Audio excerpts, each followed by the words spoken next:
នេះគឺជាប្រភេទម៉ូតូកង់3ដែលកែច្នៃដោយ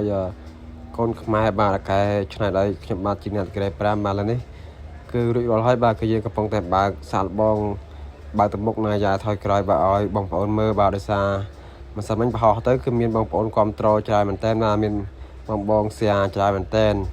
បើសិនជាបងប្អូនគ្រប់ត្រនៅ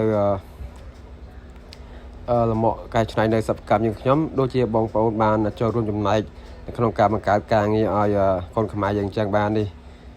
អញ្ចឹងបងឃើញបាទគឺការកែច្នៃគឺមិនឲ្យចាញ់របស់គេទេបាទគឺខ្ញុំធ្វើសម្រាប់សំណាងជូនបងប្អូនបាទមិនឲ្យ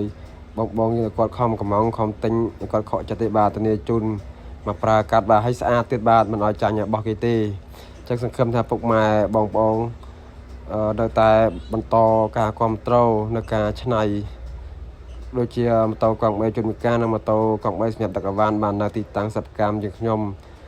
នេះជាកម្លាំងចិត្តរបស់យើងខ្ញុំដែលកាន់តែខិតខំប្រឹងប្រែងការកែច្នៃបន្ថែមទៀតបាទអត់មានបងប្អូនគ្រប់គ្រងបាទគឺខ្ញុំខិតខំធ្វើបន្ថែមទៀតហើយដើម្បីបំពេញដល់ភ្ញៀវបាទដល់តេជនដែលគាត់មកកំងខ្ញុំធ្វើបាទតែគាត់ចង់បានអញ្ចឹងទីតាំងខ្ញុំគឺនៅផ្លូវ 3.1 លើផ្លូវបឹងទំពុនតែម្ដងបាទបងប្អូនដែលចង់បានឬក៏ចង់សួរតម្លៃបងអាចឆាតតាមเพจបាន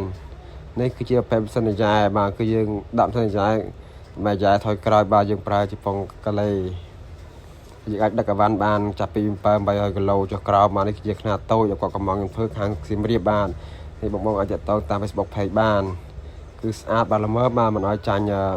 បរទេសបាទធានាជូនបាទអរគុណច្រើនជំរាបលា